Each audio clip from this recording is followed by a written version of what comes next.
हर हर Mahadev to all. ये साल आप अपने आप को बहुत ही बैलेंस कर सको, बहुत ही हील कर सको, अपने यूनियन में आ सको और बहुत हैप्पी रहो आप सब। बस मेरी महादेव से यही प्रार्थना है आप सब के लिए। आज का टॉपिक ये है कि आपकी नेगेटिविटी हो या आपको किसी ने ट्रिगर कर दिया हो, जो आपको बिल्कुल सहन नहीं हो रहा है, या आप उस बात की वजह से, जिसने भी आपको जो भी कह दिया, उस बात की वजह से आप नेगेटिव हो गए हो, या आपका जैसे सेल्फ कॉन्फिडेंस जो होता है वो बिल्कुल लो हो जाता है या ख़त्म हो जाता है। तो उसको ठीक करने में आप क्या चीज़ करो। तो एक मैंने ऑलरेडी बना कर रखा हुआ है मेरे वीडियो में, वो है कि नेगेटिविटी से कैसे खुद को बाहर निकालें। आप उसका लिंक मैं दे दूँगी डिस्क्रिप्शन बॉक्स में, आप उसे भी देख लीजिएगा। और कैसे आपको ठीक करना है, इस वीडियो में हम ये बात करेंगे। तो जब हम dark night of the soul में रहते हैं तो क्या होता है कि उस वक्त बस हमें दिन रात रोना आता है और हम अपने हाफ सोल को, अपने काउंटर पार्ट को, अपने डीएम को बहुत मिस करते हैं। 24/7 हमारे माइंड में वो चलते रहते हैं, उनकी बातें चलती रहती हैं। उन्होंने जो अच्छा कहा वो चलता रहता है, उन्होंने जो बहुत ही बुरा भला कहा वो चलता रहता है। हर वक्त उनका चेहरा नज़र आता रहता है। अगर किसी तीसरे की वजह से बातें होना बंद हुई हैं तो ये सब भी याद आता है। मतलब जिसकी जो भी सिचुएशन हो वैसे ले लीजिएगा, लेकिन मैं ज़्यादातर वीडियोस में अपना खुद पे जो मेरी आप बीती है वो भी मैं शेयर करती हूँ। तो मेरे में कोई थर्ड पार्टी नहीं थी मेरे first dark night of the soul में। बस ये था कि वो एकाएक अचानक से गायब हो गए थे बिना मुझे कुछ बताए। मैं सुबह उठी और देखा कि मैं हर एक तरफ से ब्लॉक हूँ। नॉर्मल कॉल से, नॉर्मल मैसेज से, मीन्स टेक्स्ट मैसेज से, व्हाट्सएप से, इंस्टा से, हर तरफ से, जहाँ से मैं ब्लॉक हो सकती थी हर जगह से मैं ब्लॉक थी। और उसके बाद जो मेरी dark night of the soul चली वो इतनी सबकी ही पेनफुल होती है, बहुत पेनफुल होती है। वैसे मेरी भी बहुत पेनफुल थी कि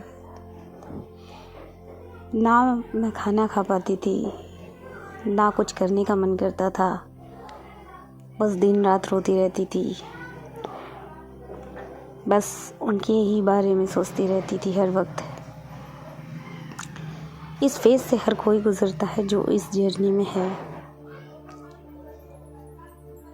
रोते रोते सुबह हो जाती थी। हर दिन मैं सूर्योदय रोते रोते देखती थी, रोते रोते सारी रात गुजर जाती थी। लेकिन फिर एक दिन, बहुत महीने बीते, लेकिन फिर एक दिन मैंने खुद से ही कहा कि हो सकता है कि शायद मेरी ही कोई गलती रही हो जो उन्होंने मेरे साथ इस तरह किया,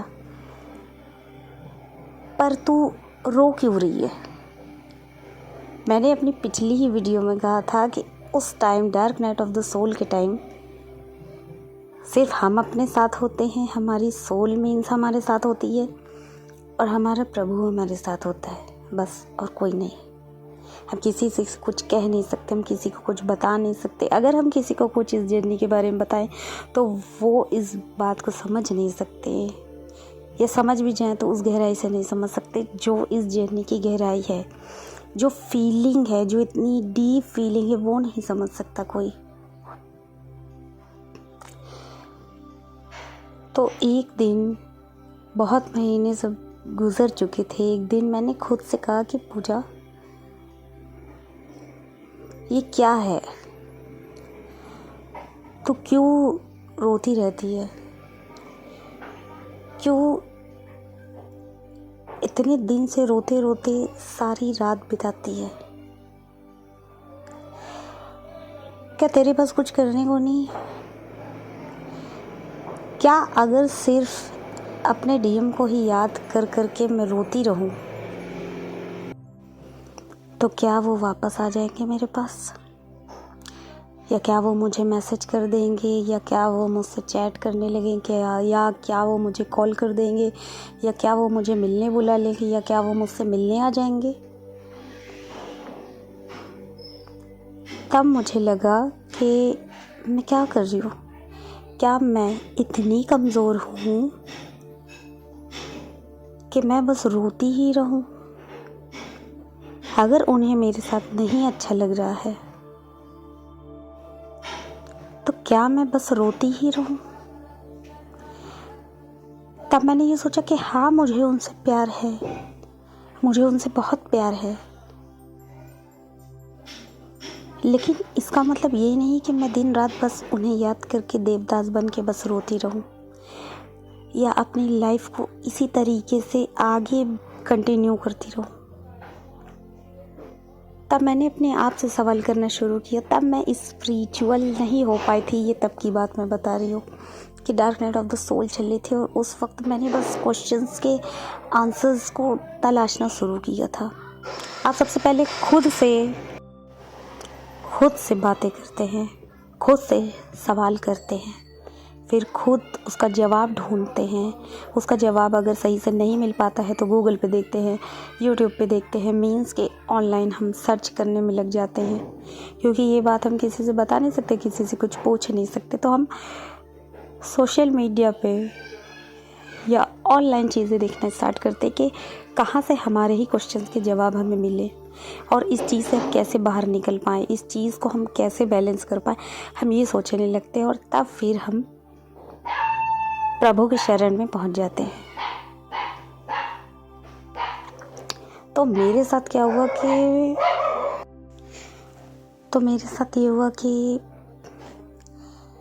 मैं जब महादेव के पास नहीं गई थी तब मैं खुद से ही क्वेश्चंस के जवाब तलाश कर रही थी। वो मेरे इष्ट बचपन से हैं, बचपन से ही उनका व्रत करते आना, उनकी पूजा करना, उन्हें मानना, उनके नाम का धागा बांधना, उनके नाम का पेंडेंट पहनना, ये सब बचपन से था। बट इस जर्नी के बारे में मैं उनसे कोई बातें नहीं कर रही थी। मीन्स अपने डीएम के बारे में उनसे कुछ बातें नहीं कर रही थी उस वक्त। और तब मुझे लगा कि मैं रोऊं ना तो मैं ऐसा क्या करूं, ऐसा क्या चीज़ है जो मुझे इस रोने से, मीन्स के जैसे कि एक ज़िंदा लाश है हम, उस तरह बन गए थे।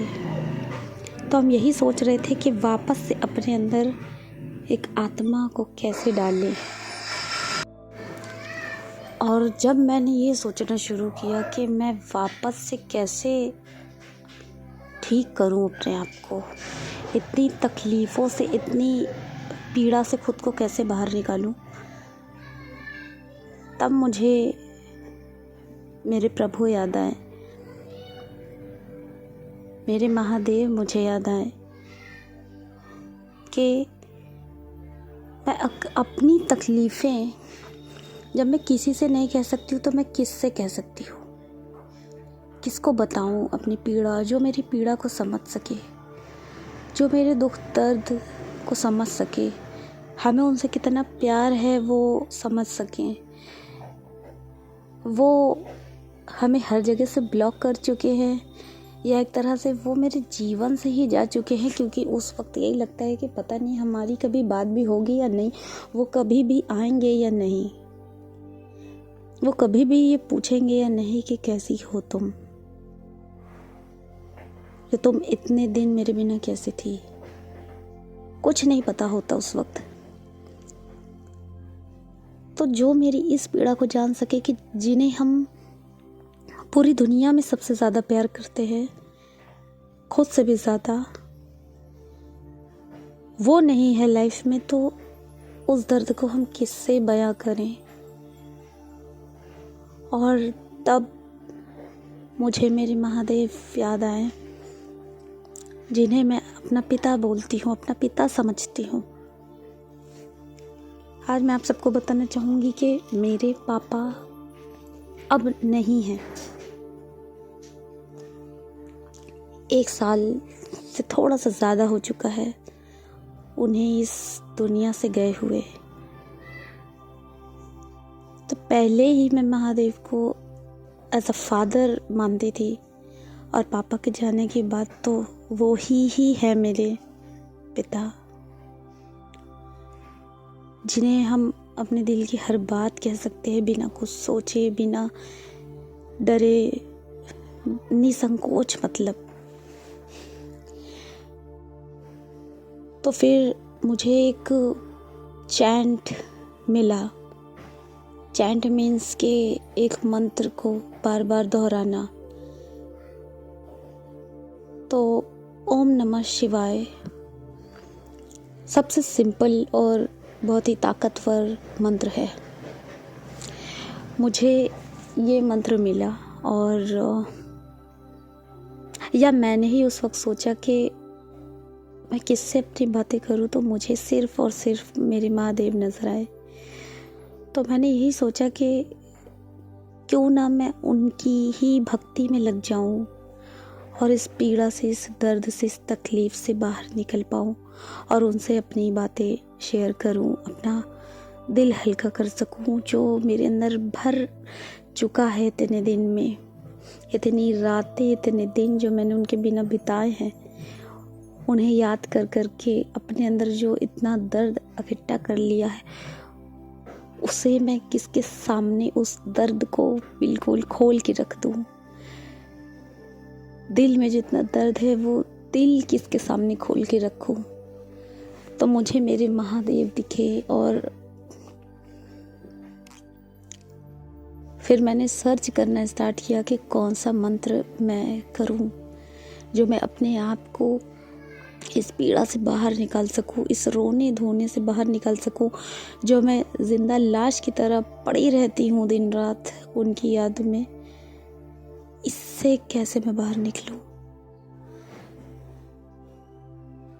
तो क्योंकि वो ही मेरे इष्ट है, तो मुझे उनका ही कुछ करना था। तो मुझे लगा कि ओम नमः शिवाय मंत्र का मैं देखती हूँ, क्योंकि सबसे कॉमन और बहुत ही पावरफुल मंत्र है।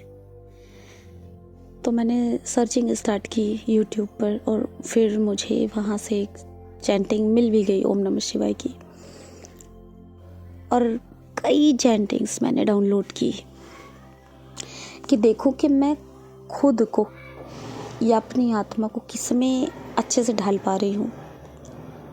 और तब मैंने ये मंत्र सुना, और मैंने हेडफोन लगा कर सुना, और हेडफोन लगाते ही मैंने कई चैंटिंग सुनी। पर जब मैंने ये वाली चैंटिंग सुनी तो मेरे आँख से इतने आंसू निकले हैं, इतने आंसू निकले हैं। और मैंने पहली बार बिना किसी के गाइडेंस के, मीन्स उस वक्त मुझे पता भी नहीं था कि मैं ट्विन जर्नी में हूँ या वही मेरे ट्विन है, मुझे कुछ भी नहीं पता। तो मुझे इस जर्नी के बारे में कुछ पता ही नहीं था। तो वो एज अ सोल वो मुझे दिखे, और फिर मैंने उनसे बातें की। फिर जो भी तकलीफ़ें थी, दुख दर्द मेरे दिल में था, मैंने वो सब उनसे कहा। मैंने वो सब अपने डीएम से कहा, अपने महादेव से कहा, और वो पीड़ा धीरे धीरे धीरे धीरे करके निकलना शुरू हुई। फिर जब डीएम के साथ मैंने काफ़ी कुछ हील कर लिया,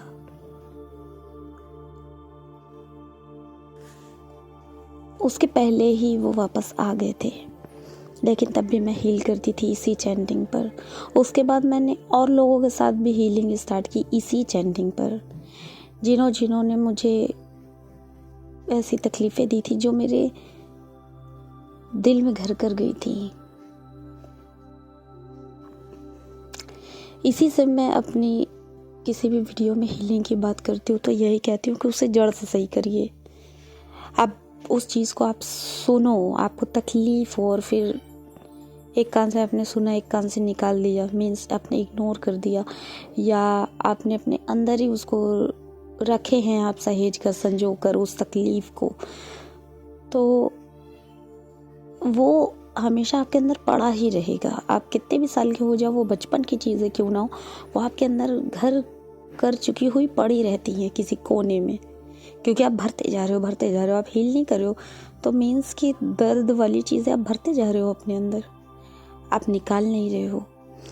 तो ऐसे ही एक एक एक एक चीज़ें याद करके निकालिए अपने अंदर से।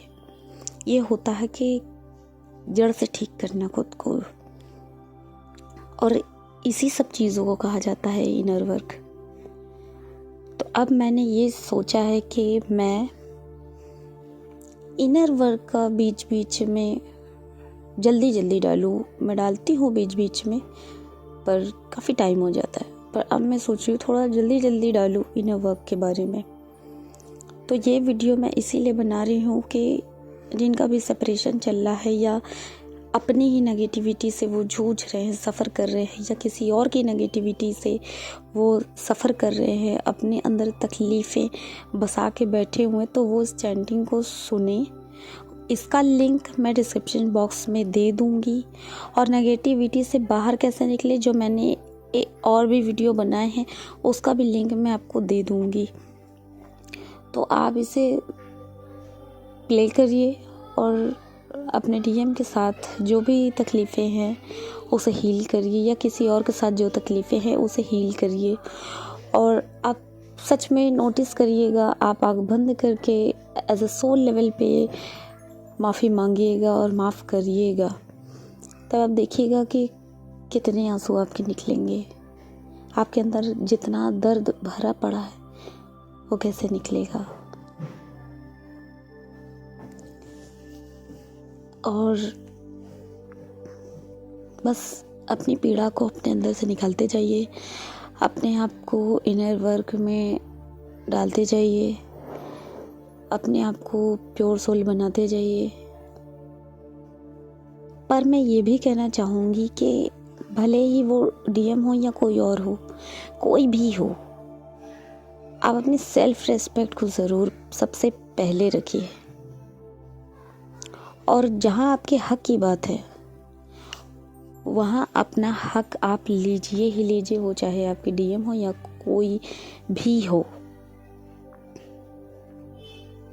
मीन्स कि हम मानते हैं कि वो हमारे हाफ सोल है, हमारी सोल का हिस्सा है, या हम उनसे बहुत प्यार करते हैं, जो भी है वो एक अलग चीज़ है। लेकिन अपनी सेल्फ रेस्पेक्ट और अपने हक के लिए लड़ना एक अलग चीज़ है। किसी के भी प्यार में आप खुद को एकदम गिरा मत लीजिए, वरना जिनके प्यार में आप एकदम गिरते जाते हैं, हम जान रहे हैं कि ये आप तब करते जब आप किसी से बहुत प्यार करते हैं, लेकिन अगला तब आपकी वैल्यू नहीं करता, आपकी रिस्पेक्ट नहीं करता, क्योंकि आप उसके लिए हर वक्त अवेलेबल रहते हो कि कोई प्रॉब्लम है, ठीक है, ओके मैं हूँ।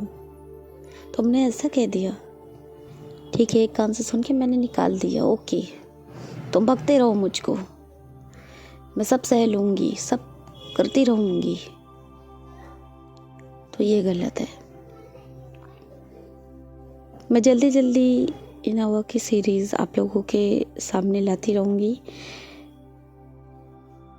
पर इस चैंट को सुनकर अपनी हीलिंग एक बार करने का ट्राई ज़रूर करिएगा।